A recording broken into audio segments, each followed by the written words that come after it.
જો થોડી હું લાંબી હોત તો આમાં ફોટો માંથી અંબાઈ જાય. તમે ભલે ને ટૂંકા રહ્યા, તમારી જીભ તો છે ને એટલી લાંબી.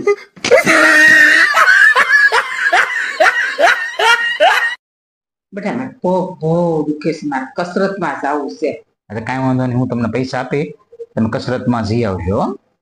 હા એલા હું તમને શું કહું કે મારે જીમ માં જવું છે, તે મને પૈસા આપજો ને. જીમ માં ઘરનું કામ કરો ને તો જીમ માં જ ગયેલા છો.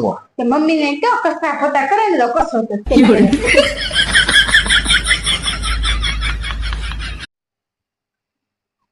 બપોરના 12 વાગ્યા, તૈયાર થવા નથી રહેવું, રસોઈ કરવા જા.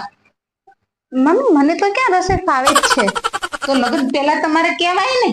સરપ્રાઈઝ.